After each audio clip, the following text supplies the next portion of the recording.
Welcome to Everything Co-op, bringing you information on how cooperatives can help improve your quality of life. This show is being sponsored by the National Co-op Bank, NCB. The NCB is dedicated to strengthening communities nationwide for the delivery of banking and financial services for the nation's cooperatives, their members, and other socially responsible organizations. For more information on the power of community ownership, visit ncb.coop. That's ncb.coop. Now stay tuned for your host, Vernon Oakes. Good morning. Welcome, everybody. This is Vernon Oakes, and the program is Everything Cooperative. And this morning, I am in Chicago. So this morning, we are live from the U.S. Federation of Worker Co-ops conference. So we're glad that you're with us this morning. And we have two guests. We have Zen and Mavery. Good morning, gentlemen. Hey, good morning. Good morning. Okay. So, Mavery, tell me what's your role in the Federation of Worker Co-ops? So I'm the U.S. Federation of Worker Co-ops. I'm on the board, and I'm the board treasurer. So my role is just to help oversee the programs and conferences like this happen. Great. And then? Yeah, good morning. I'm Zen Trenholm. I'm with the Democracy at Work Institute, which is a sister organization of the U.S. Federation of Worker Co-ops, and we're helping support the hosting of this conference. And my particular role at DAWI is to support the growth of cooperative ecosystems, really by working with city governments and policymakers to just make it easier for worker co-ops to get started and to grow. So you're with DAWI. How long have you been with DAWI? Oh, man, almost 9 years. Yeah. Okay. You said that like... I was like, ooh, let me do some math on that. Rolled off to your tongue. Yeah. And so where do you live? What part of the world do you live in? Oh, I live in Portland, Oregon. Yeah. Okay, so it's early out there. Oh, man, it is. I'm on my first of 3 coffees. Let's see where the day takes me. Okay. And what was your last name again? Trenholm? Trenholm. Yeah.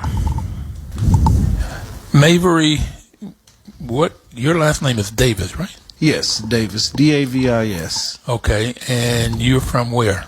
Charleston, West Virginia. Homeboy. Since I'm from Bluefield. Hey. Mm-hmm. Okay. And what's your role at, you said already you're the treasurer. Mm-hmm. Okay, so you're the guy to make sure the money's spent right? Or you the guy that puts the money in? What? I help to oversee the activities of the organization, including the finances and programming, and again, make sure we're providing training and education to our members. Mm-hmm. Okay, so then let's start with you first, and just tell me, how did you get involved in this whole co-op world? Yeah, good question. I actually, my background is in organizing for climate justice, environmental justice work in California, where I grew up.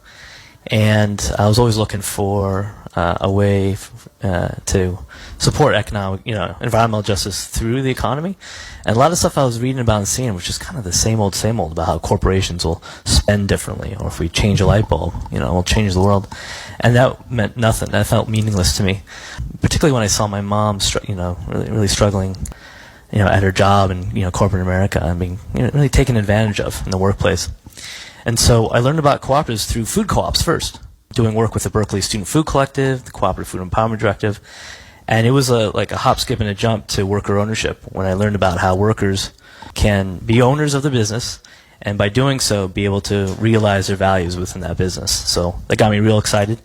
And 9-10 years ago, I started really looking into worker cooperatives.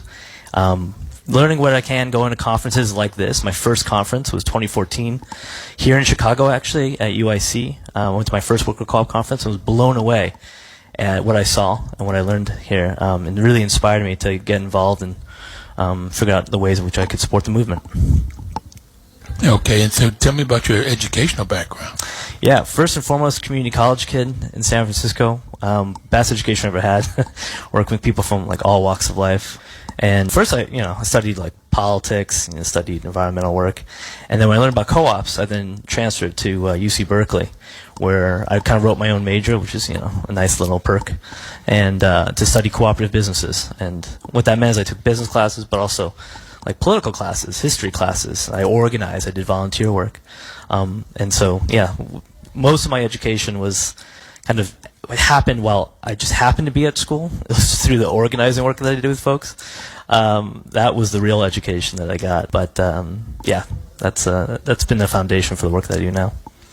Okay, so UC Berkeley is probably a great place to get an education that's not mainstream, and co-ops is not necessarily mainstream. No, co-ops are not part of the curricula really, but students there have have been organizing cooperatively for a very long time. There's a Berkeley Student Co-ops, and then there's a Berkeley Student Food Collective, which is for, like 12, 13, 14 years even, have been a place for students to learn how to run a business, provide good, quality, healthy, affordable food for folks in the community. So, that right there was a grounding, educational experience for me to just understand what it takes to do something that difficult, but that inspiring, like in the marketplace. So, yeah, it was a lot of fun. A lot of fun. And yeah. What made it fun? Kind of learning together, realizing that it took everyone's like brilliance and hands on deck to make something work. I think it was just wonderful working with like 15 to 20 different people who all had a really good idea to put forth, and we can make better decisions together. And it's fun. You're just showing up at work every day knowing you're doing something really useful, doing something really valuable for the community. And we made it the place ourselves. We played the music we want to listen to. The art was was awesome. The food was fantastic. You're never having a bad time when the food's good. So yeah, was this a food co-op? Mm-hmm. Yeah. Okay. Mm-hmm. Okay. So can I make another suggestion for you though of what makes it fun? Yeah. Okay, so I taught 12 years of my career, 11 of those at the college level, but I taught mathematics and marketing. Yeah.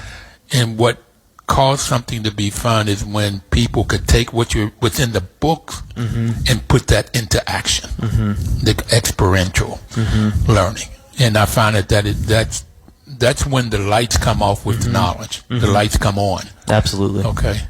And you sound like, as you even talking about it, you brighten up. Okay. Good. All right. So, Mavery, let's talk about you for a moment. How did you get involved in co-ops? Oh, wow. Just like you all said, it's not traditional. I actually graduated in 2007 with a bachelor's degree in accounting. Later, around 2015, by 2015, I had a master's degree in public accounting, and I also had a CPA license, a certified public accountant, and I still hadn't even heard about co-ops by this time. Full formal education, all that stuff. Never heard about co-ops. I actually heard about co-ops through political organizing. I was organizing with the Democratic Socialists of America, and one day a little pamphlet came through the mail, and it started talking about co-ops. And one thing for me, in business school, I was always taught that when a business is struggling or when things aren't going right, like you start to cut the wages or cut things back that way, you really start attacking the people. But what I read about co-ops, it was like you lean in to the people to figure out like what the problems are. And then I started doing all this other research, and it's like co-ops are actually more sustainable than your traditional, for-profit business under capitalism. And it's like, why are all these businesses failing? Well, it's to all of Zen's points earlier, right? All of that training, education, support is naturally built in to co-ops, and that's why they last longer, and that's why I gravitated towards it.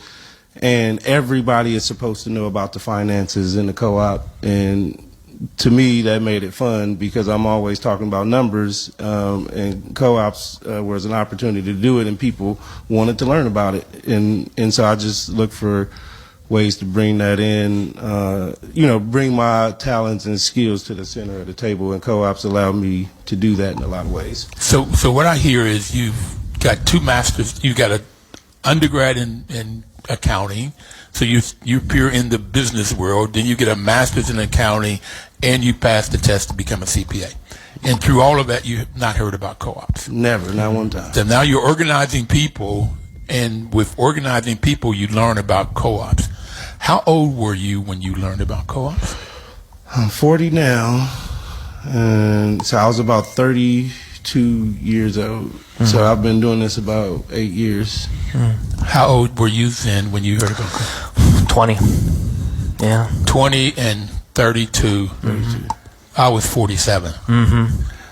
I had an undergrad degree in math and chemistry, a master's in mathematics, and an MBA from Stanford. I was looking at Stanford and Berkeley. Yeah. Okay, I may have heard about co-ops sooner if I'd have gone to Berkeley with the student housing co-ops particularly, but I didn't hear about co-ops. I started in D.C. I started managing limited equity housing co-ops, and that's where I learned about co-ops. I knew nothing about them before. So yeah, you are young. Okay. I feel like I'm late blooming, but no, it's definitely a great journey, and I love how people in the co-op culture really like lean into each other, and like the knowledge is really in the room. Like there's no question that goes unanswered. Somebody's going to contribute.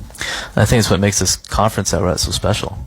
Is that it's a place for people to get together who are doing this work, who have tried to figure out what does it take to run a co-op well, what does it take to support a co-op to grow well, and then it's also an opportunity for us to grow, like who's in this space. It's not just an insular community, right? It's about figuring out who else could be using worker ownership as a way to meet their needs and to grow the number of people who are learning this stuff. So we're not waiting until we're older, or past degrees or something, or we're in our second or third professions to find out about worker cooperatives.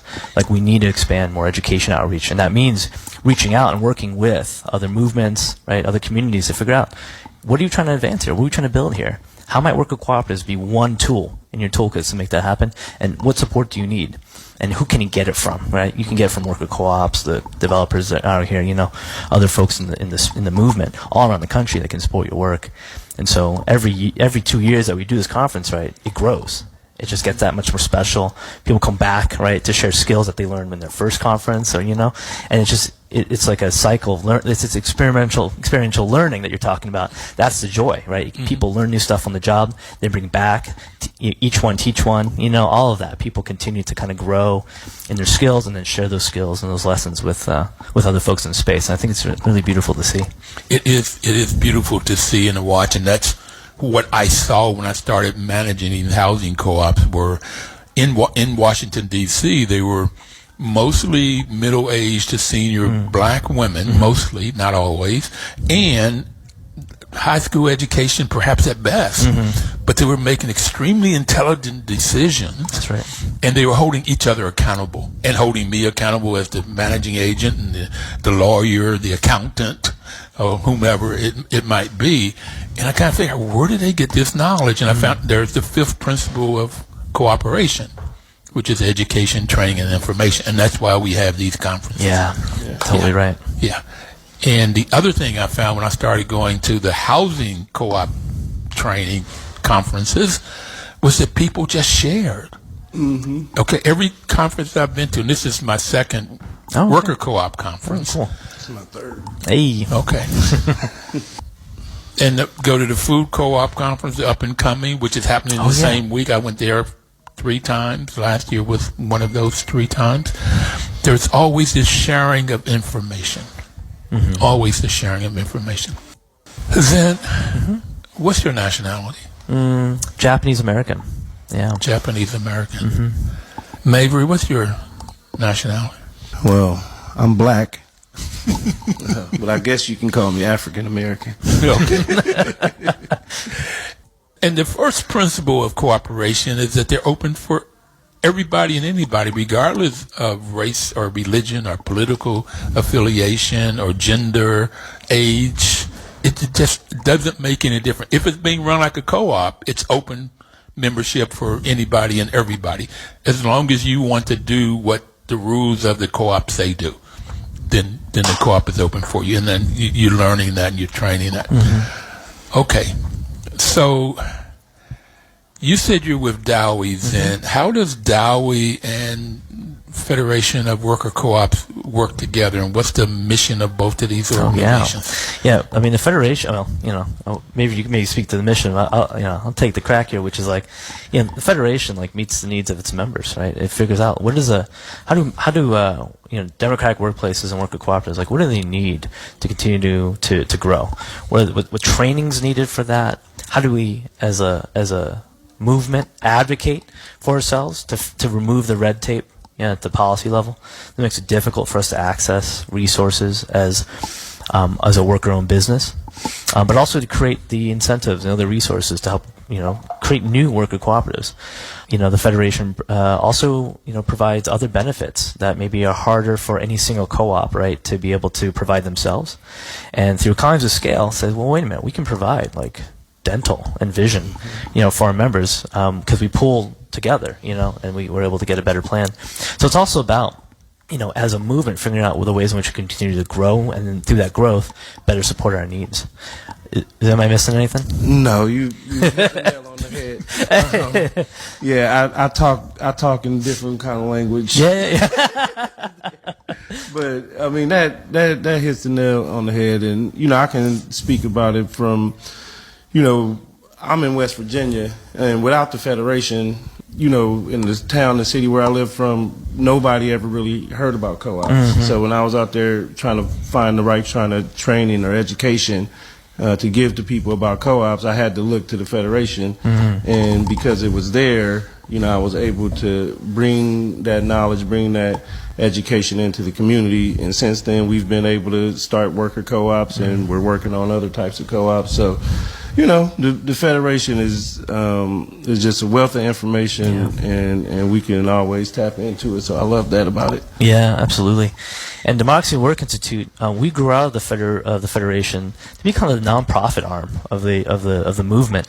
Our whole mission is to expand worker ownership to reach communities that are locked out of good jobs and business ownership opportunities. So for us, we're really thinking about who's going to be the next generation of worker owners. What do they need in order to get into the movement, get the support they need, right? And so for the last 10 to 11 years that we've been around, we've worked very closely with the Federation to figure out, okay, where are we organizing in places like ecosystems, right? Like West Virginia or Chicago, right? Or California or somewhere. How do we work together to meet member needs there, but also to bring new partners in, like worker centers, like unions, like city governments, the professional service providers, right, CPAs and so on. What do they need to be equipped with to be able to recognize the value, right, the benefits of worker ownership, and also what do they need to take action to actually support that work? Add continuing education credits to these conferences, and absolutely a bunch of CPAs here. Yeah, right. That's true. But that's how Dowie and the Federation work together. It's about growing the movement as it is today, but also growing the next generation as well, and reaching new communities who are using worker ownership to get a good job, to be able to shape their own working conditions, to build wealth, right, across different sectors, across different communities around the country. And so a lot of the groups that we work with are the co-op developer organizations, the lenders, again, the movement organizations like labor, like worker centers, unions and so on. And we work together to figure out what's the strategy? How do we come together to figure out how to support worker ownership? And not in this broad sense, but it's not like a kitchen sink of ideas. It's oftentimes how does worker ownership meet a key problem that your community, your clients, are facing, and how do we solve that problem? So what do you uniquely need in order to be able to bring worker ownership into the work that you're already doing? So it looks differently depending on what the issue is in different places. But the ultimate outcome is more worker-owned businesses, more people benefiting from worker ownership, that create stability and the ability to thrive in their workplaces. Yeah. So, Mavery, Zen just talked about a community having some problem and you're trying to figure out how worker co-ops could come in and help solve that problem. Mm-hmm. So is that what you're doing in Charleston, West Virginia, is figuring out what the problems and how these worker co-ops can solve these problems?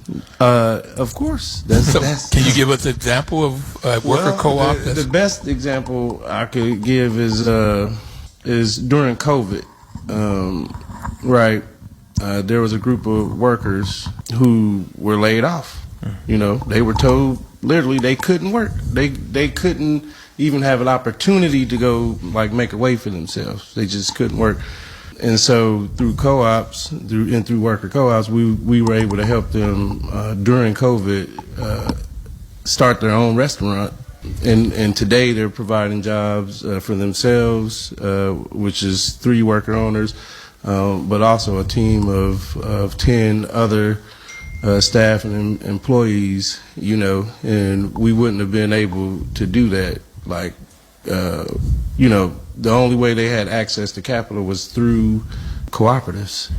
You know, nobody would lend to them, you know, based on like their business history and all of that stuff. But through our work with Seed Commons and through cooperative lending, we were able to put together like a development plan and put together funding packages. And today they have like indoor seating, outdoor seating. Cool. We're getting ready to do a big community festival there, music festival there. You know, this went from, the problem was these people couldn't work 3 years ago during COVID, and through co-ops, now they're providing jobs for themselves and others in the community and providing like, you know, an uplifting revitalization space. You know, they revitalized a building that had been shut down for 20 plus years in that community. And we wouldn't have been able to do that without co-op. Then I ate there, and the food's good. Yeah? Yeah. That's awesome. Food's good. Okay, so there are 4. Zen, you mentioned the co-op ecosystem. So I would like to flesh that. What is that system? And just like Mavery just talked about, and you had mentioned it too, Zen, that they were able to get financing. Yeah. There's organizations that help co-ops get financing, and Seed Commons is one of those. But let's talk about in that ecosystem. I have 4 types of co-ops. So the first 2 are depending on who owns and controls the business, and if the employees own and control the business, it's a worker co-op. Yeah. And that one that Mavery talked about, their restaurant, there are 3 member owners right now, and 10 other workers that through some process could become owners, I assume. Okay. And then the second one, if the company is owned and controlled by the people that do business there, the shops there, it's called a consumer co-op. Yes. And that's housing co-ops, credit unions. Most food co-ops are consumer co-ops. They could be employee or worker co-ops. So there's consumer co-ops. Oh, also the rural electrics. That's another consumer co-op. These are a lot of people belong to these different ones. Yeah. And then if a group of people or a group of businesses come together and create a business where they buy what they need, okay, it's called a purchasing co-op. Yeah. Farmers uses that. Artists are using it. There's a group in D.C. called Consumer Purchasing Alliance. They are now in Boston. They're branching out. Yeah. And they started out buying for charter schools and churches. Yeah. Okay. Did we meet there too, then?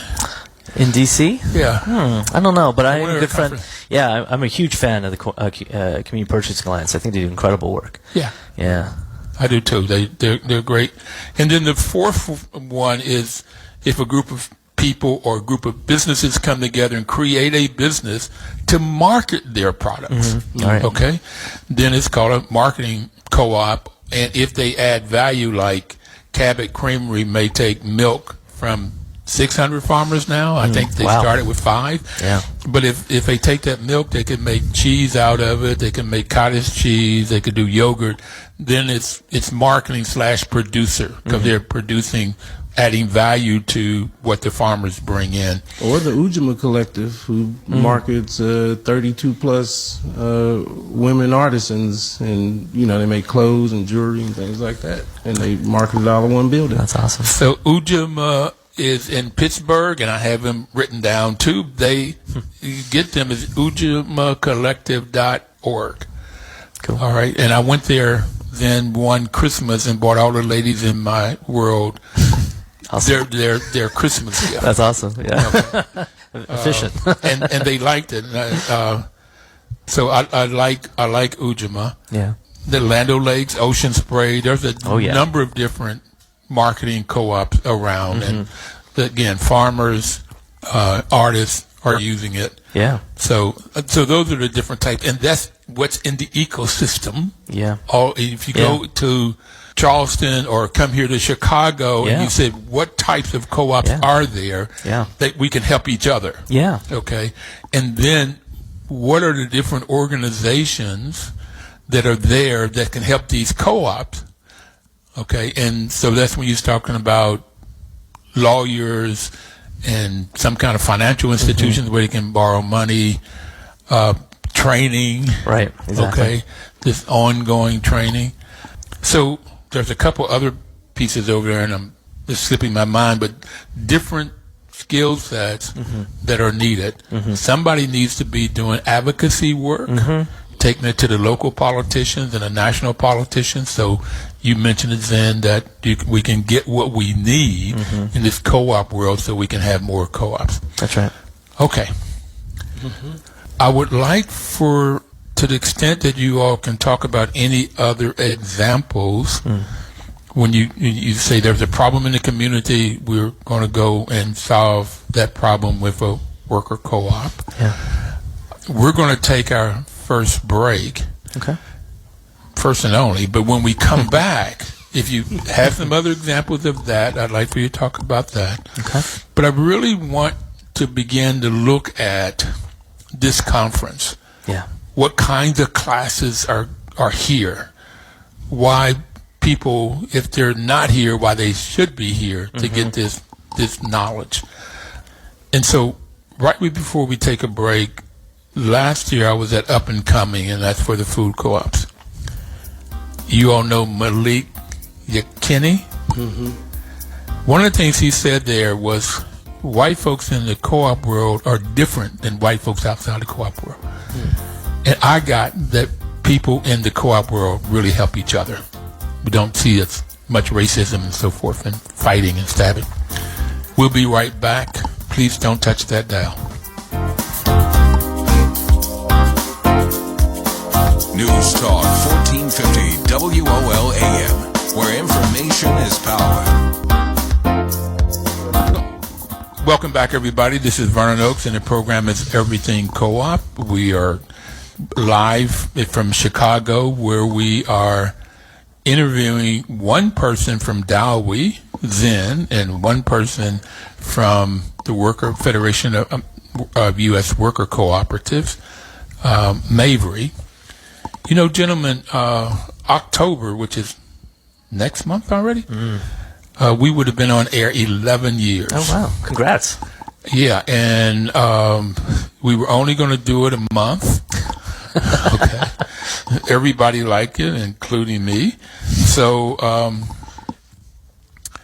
National Co-op Bank has been our sponsor all of that time. That's great. Our financial sponsor. They've been our major financial sponsor and our major cheerleader. And NCB's mission is to support co-ops and their members, especially in low-income communities, by providing innovative financial and related services. So they have just been great, and they're one of the people in this ecosystem that we are talking about when you're looking for financing that one could go to. Seed Commons is another, Share Capital is another. So there's a lot of places that you can go, not a lot, but a number of places you can go to get financing, which is important. I want to clarify, too, about places like Seed Commons when it comes to financing. Don't go there looking for a standalone, like, financing for what you're doing.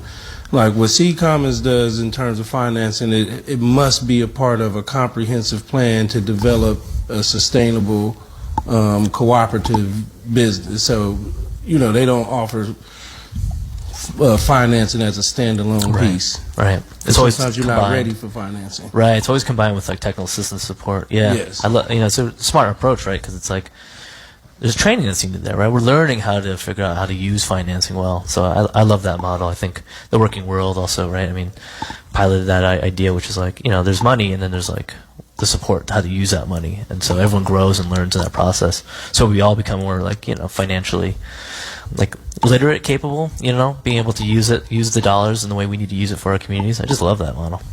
Yeah. Sorry to cut you off. Oh, no, that's good. That's excellent. No, it's excellent information. So do you have any other examples of a community that has a problem and a worker co-op steps in to solve that problem? Yeah, let's focus on Chicago. I mean, we're the reason why this conference is here is because of the incredible organizing work over decades here in Chicago to figure out how do we reduce racial wealth gaps, reduce poverty, help folks who've been excluded from the workforce be able to, enter the economy on their own terms.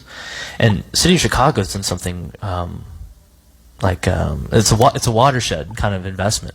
A couple years ago, they got a federal grant, and they used it to create the Community Wealth Building Initiative, which organization, you talked about the ecosystem right before we went to break about there are different kinds of co-ops and different ways people have been organized to meet needs. I mean, we talked a little about housing co-ops, but there are also other solidarity economy, community wealth building tools that communities have been using to meet needs. So in the housing space, community land trusts are part of that conversation.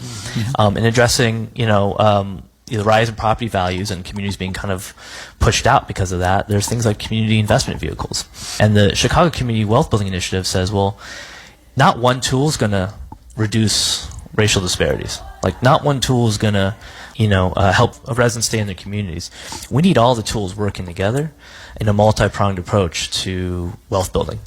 And so the four pillars of the initiative are worker cooperatives, community land trusts, housing co-ops, and community investment vehicles. And folks in the ecosystem that work on parts of that, each one of those pillars are all organizing together to figure out how they can educate business service providers or lenders for, and so on, and then how to advocate for additional support to kind of keep growing this work. And one example I think of a really exciting project is Shy Fresh. So it's have you interviewed them before? I think maybe. I don't know. Twice. Yeah. but I'm trying to stay in the seat. Yeah. Because I get so excited about Shine Fresh. I know. Okay, but keep going. I'll try to keep calm. Well, here's what really got me very excited and why I think working across sectors and movements is so important to doing this work. So it's a business run by and owned by women who are formerly incarcerated, black women who are formerly incarcerated mostly, right? So wait a minute, let me just make sure people understand. They were started by 5 people. There we go. Yeah. Women, black women. They were all coming out of jail. Okay, in case people don't know what incarcerated or formerly incarcerated, all of that is. They got sideways with the injustice system. That's right. Okay. That's right. And so now they're out, and most time when you come out of jail, it's hard to find jobs. It's hard to get child care. Hard to get transportation to get to interviews. Hard to get to clothing and everything you need. And it's also hard to keep that job because of all the things that's in your environment. That's right. Okay. And too often, 70%, 80% of the time, they end up back in jail. Yeah. Okay. Right. That's okay. So keep talking about Shy Fresh. Yeah, and they worked with. So they got brought together with Upside Down Consulting, which is a co-op developer here in Chicago. They figured out what can we build here, and what do folks know how to do, and what are they interested in doing. So they built a business over COVID, a really difficult period for all businesses, let alone worker cooperatives, let alone startup cooperatives. Food business. A food business, right? And they're able to grow that business around catering for larger anchor institutions. And now what we're talking about is a multi-million-dollar business that is generating, stable jobs, income for these women. But it doesn't just stop there. Because of the city's funding, right, they were able to get funding to develop a housing cooperative that addresses another issue, another need that these women have, which is the lack of housing. It's also, you talked about, the injustice system and how difficult it is when you're coming back into, leaving jail and so on, trying to figure out how to get stability. Housing's one of them. And so they were like, well, it's too expensive. It's really difficult for us to find stable housing. So we said, okay, let's build a housing cooperative then for the workers working here. And so because it's an initiative, they're able to get funding and support to grow the worker cooperative and the housing cooperative that, again, continues to meet their needs, showing the kind of what's possible when we get creative, when we get strategic, and when we start having conversations that are not siloed. Right? It's not just a worker co-op thing. It's not just a business thing. It's also about what do community members need to be stable and thrive in their communities. And I think for me, that's a model for how we grow this movement. Like the worker cooperative movement is the strongest when we're working with other movements and with other tools to meet our needs, right? Because like worker ownership is a means to some better outcomes for folks, right? It's not necessarily like, well, we form a worker cooperative, then we're good. That's not how that works, right? Yeah. It's one way that we meet needs. Exactly. It's the beginning, right? Exactly. We got to continue to organize to meet our needs, right? To fight injustice in all the ways we can. Sometimes that means we're fighting against. Sometimes it means we're building, and we're building for. And so worker cooperatives are one part of the building, but it takes many different approaches to fighting against inequity. Okay, so I'd heard, and I'm hoping I can visit Shy Fresh since I'm here, and that in doing this housing co-op is close to where their kitchen is, so that they don't have the transportation issue. Okay?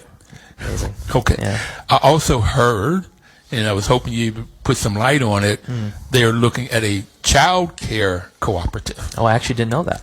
Breaking down barriers. Yeah.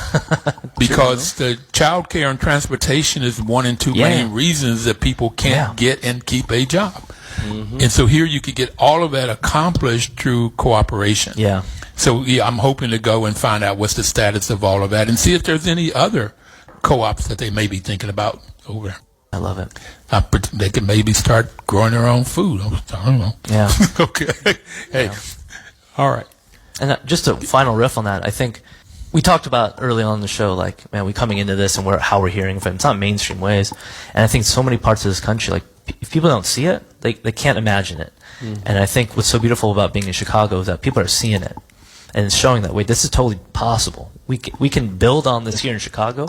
And then people who are coming to Chicago are going to meet other worker cooperatives, meet cooperatives that are here and go, wait a minute, how can we do this back in, Portland, Oregon, or Charleston, West Virginia? How do we continue to take things that we're seeing and go, wait, if they could do it that way, we could do that too. And so there's so many new growing sectors around worker ownership as well, like home care, for example. Right, that's another issue that we're seeing in our, which is like the lack of affordable and accessible like health care for for the elderly and so on. Well, see, I'm almost in that elderly side. I don't claim it that often now, but okay. In October, I turned 77 when this program in co-op month. Perfect. Yeah, in co-op month, and 11 years. How many on the years show. is that in co-op years? I thought you were going to say dog years. Co-op years, non-co-op years. That's how I think about life now. I'm pre-co-op. Pre-co-op. And post-co-op. But you take the home health care. Yeah. And you have all these baby boomers. That's where I'm out of, this baby boomer segment. And all silver people. And I've got friends. Yeah. The one you mentioned, you talked about the cost and availability. Yeah. But quality. Huge, right. Yeah, that's huge. That's the issue. Okay. And if you got your own home health care co-op, that's a 1,500 worker co-op in the Bronx.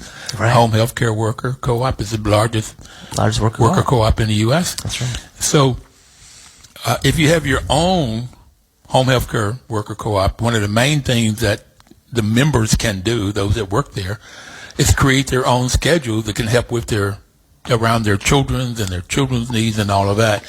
And those it seems so simple, but that's what would help the quality.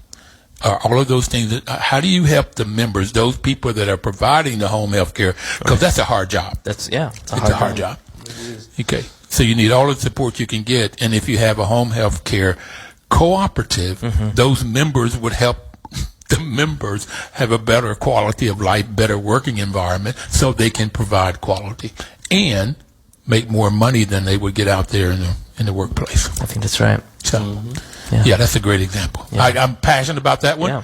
Okay, 'cause I might be needing one of those sometime here in the next 20 years. Yeah, I think it's absolutely critical. Like, some of the most essential, important work that we do in this country is so undervalued and undersupported, and it's like, and it's women of color, that often are doing this work, and so that tells you everything you need to know about, right, the priorities of this country. I think, the home health co-ops are doing incredible work to bring stability to the work itself, and so folks have what they need to do it. But they're also organizing to figure out how do we get our state governments to be able to pay more for these services that are crucial to everyone in this in their state. And so it's they're building a business, but they're not just stopping there. They're also, like Cooperative Home Care Associates worked in New York with a number of advocacy organizations, including the union that they're part of, to advocate for better pay for home healthcare workers.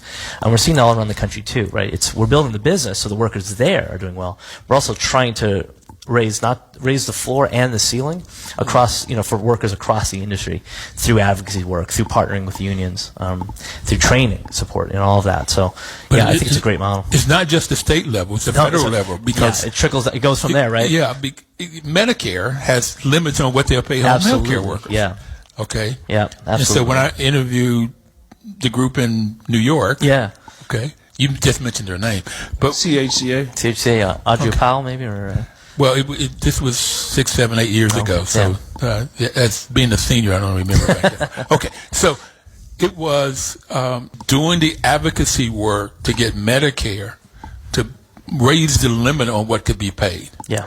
So that those workers could get more for that hard work. Yeah. Now, the other thing that COVID did, and I will stop talking so much, but I'm excited about it. We have essential workers. Mm-hmm. And it brought out all of those essential workers that don't get paid as if they're essential. Right. Matter of fact, they get paid as if they're not essential. That's right. Okay. Mm-hmm. And so we really have to change it, and I think co-ops can do a lot of changing that. Agree.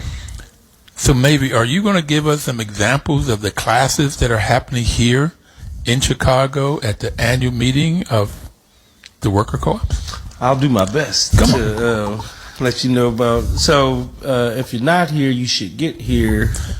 We're going to be doing classes like getting ready to get a loan. All right, there's a lot of stuff you need to know before you're ready to take on financing. So we got classes on that. Becoming employee-owned, worker cooperative, conversion, case studies. So what does it look like if you've been operating your business under traditional methods and you want to convert that using cooperative values and principles? We can teach you how to do that here. Well, that's a huge one, because we talk about the baby boomers. Mm-hmm.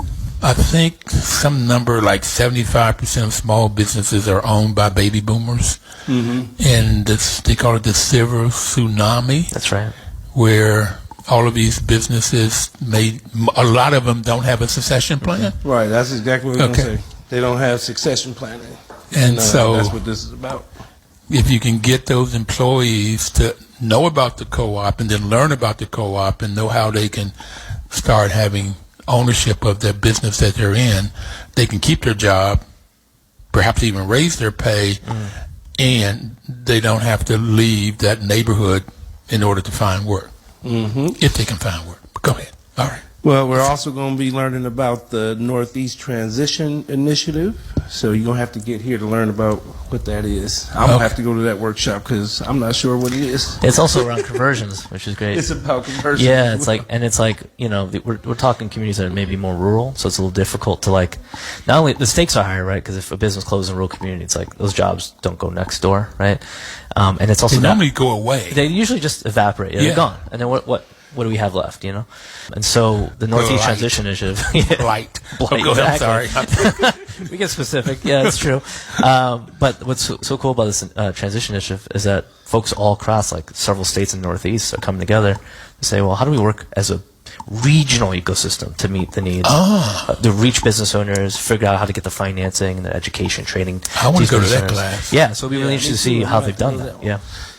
Because there's a lot of work in New York Yeah. around co-ops, and when you mentioned Chicago, they had $15 million federal money. That's right. But New York was it $3 million a year, and it was state funds, I believe. But over the City last fund, 5 years, maybe. Well, it's a Since 10 years. nationwide issue that we're dealing with here. Like Yeah. Most of the business in the U.S., if we just focus just on Charleston, like anecdotally, over the last 2 months, 5 businesses have shut down, just that were staples in the community. One was a long-standing restaurant, been around for 20, 30 years, just one day just gone. Wow. One was another restaurant, just gone. One was a movie theater, Yeah. just up one day, 30, 40 workers, just no job. Yeah. So, but this is happening, I think, all over the country. Like, there's no succession planning. Yeah. Okay. It's sad. So What's another class that I can go to? Are you? Well, this one, Vernon probably need this one. Patriarchy, sisterhood, and cooperation. Oh, patriarchy, sisterhood. Patriarchy, sisterhood. There'll be a lot of sisters in there. I'd go. Probably a lot of sisters in there. Dealing with those types of issues in the workplace. And we want to address all issues with co-ops. So, and also, it's another great one: managing conflict in worker cooperatives. And then, wait a minute. You don't have conflict in worker co-ops, do you? oh no, you have conflict all the time. But that's for me, that's one of the beauties of. I think one of the major differences between doing business in cooperation and outside of cooperation. Like we literally engage conflict. Yeah. Because that's where you find your most growth. The things you really need to work on is really engaging tension, engaging conflict, and we need the right skills to work through that, because conflict actually breaks a lot of projects up. Oh yeah, that's the reason I jokingly said you don't have conflict. Right, so you got to be able to. Conflict is inevitable. It's going to come in anything you do. Nothing you do is going to work out the way you thought. Absolutely. So what tools do you have to navigate through that and still be able to come to the table with your team? Yeah. So if you've ever been married, you know there's going to be conflict. Yes. Okay. I've been married 14 years, so I know. So, but also in the Bible, it says something like, where 2 or more are gathered, God will be there. And I say the reason God will be there is because there's going to be conflict. Okay. You need God for conflict. Well, there you go. Okay. Pastor Vernon. And so, lots of workshops like that, capital action planning. So again, more, what would it take to grow to $1 billion in assets for co-op loan funds? So, thinking strategically about is this one particular loan fund trying to get to $1 billion, or? No, I think it's a collection of different loan funds throughout the country, just building up that capital. And how do we work together to build that up? And then building worker power across the solidarity economy movement. So again, how are we mixing or merging the cooperative movement with other movements that are out there?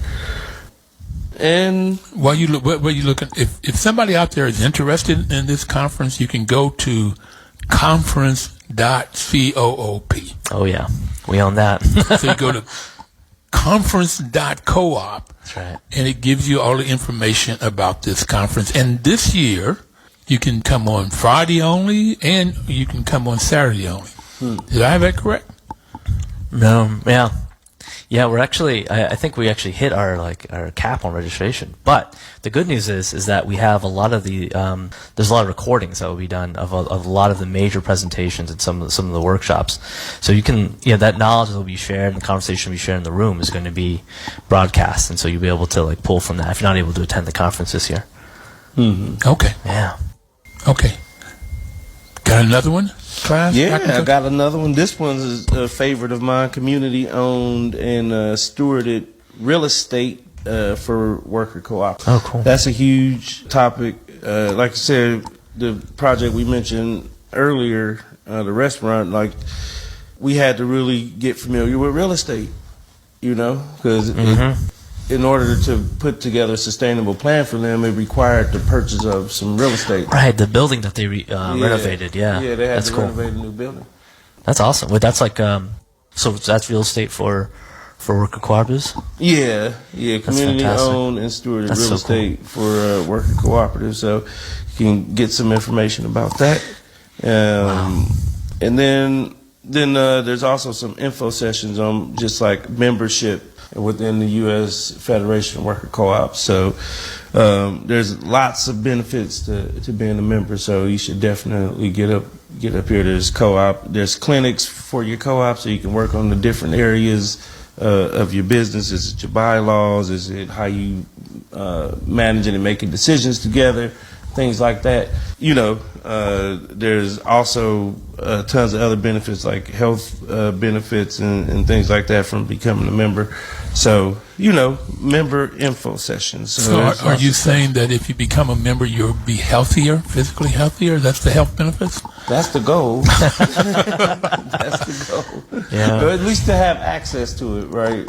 So there's health insurance. Yeah. So Zen, you had mentioned earlier some other kinds of insurances. Yeah, dental, vision. Health. We're still trying to figure out how to organize around health insurance, particularly because it's that's a state by state thing. It's a lot, but we can do that across the country around dental and vision, which is fantastic. I mean, there's stories of worker owners saying, "Well, I've never had a dental insurance plan. Like I've never been able to go to dentist because it's too expensive." And now because they're a part of a worker co-op that's a member of the federation, they finally are able to do that. Yeah. So that is, I mean, we talk about like in really big ideas like what worker co-ops can do for the economy as a whole and for addressing the what capitalism has done to communities and all of that. Mm-hmm. And we can have that conversation, but when you're talking to the members themselves, right, that come to this conference, right, that are using worker ownership, to put food on their table, right, to get the care that they need. It's like that story right there about finally someone being able to access something. It's just, for me, really captures the power of organizing, right? We organize not just as workers in a business, but we organize together in a federation of worker cooperatives. For me, that's like probably the most inspiring part of being at this conference is seeing the power of our organizing together. Mm-hmm. Power. Now, I interviewed 2 weeks ago a Philippine insurance company. Oh, yeah? CLIMBS. Okay. And they are a co-op providing insurance to 4,000 co-ops. Oh, whoa. In the Philippines? In the Philippines. Wow, that's amazing. So it'd be interesting if we could do something like that here. Yeah. Yeah, that would be interesting. I remember Nationwide, I think, used to Mutual. Mutual. Yeah, it used to be a co-op or an insurance company. Well, a mutual insurance. Right, like way back in the day. It started, yeah. Farmers started it because they couldn't get insurance. Yeah. Yeah. Cooperative has always been used to meet needs, right? It addresses like the failure in the market. As like Jessica Gordon-Nebhart talks about in Collective Courage. Like it's always been used as a way for communities to like meet what's just failed in the marketplace and failed, and so that makes sense. Yeah. So I need in the next minute, who can tell us? Okay, let me ask you then. Yeah. What message would you like to leave people with? If you're thinking about the challenges and problems that you're facing in your community, around the economy, around livelihoods, around poor working conditions for the workers you're working with, or if you're a worker hearing this and you're going, well, we're having a hard time, in my company right now. Worker cooperatives may be one part of the solution, and you can go to the U.S. Federation of Worker Cooperatives to learn more, get connected to other worker owners who are addressing the same issues that you're dealing with, and get the support you need to organize and build wherever you're located. So this movement is growing, and there's support for you as you're thinking about what comes next and what you need to do it. Do you have anything to add to that, Mavery? I would just say that cooperatives literally saved my life. And, wow. I would encourage anybody to look into it. It may not be for everybody, but there's something there for everybody. Like, and for me, it's my story. Cooperative saved my life. I don't know where I would be had I not run into cooperatives, because whatever I was doing, I had done everything I thought right. Graduated college, raising a family, doing all of these things, and like there was just something missing. When I found co-ops, I was able to get up every day and continue to move, and it's brought us a lot of friends, networks, prosperity, and all that thing, and continuous education. I wake up every day and I get to learn every day. So cooperative saves my life. Keep doing it. So everybody out there, you heard it. The wealth that we're talking about creating is financial wealth, but also self-worth, self-wealth, dignity. We'll see you next Thursday. Please live cooperatively.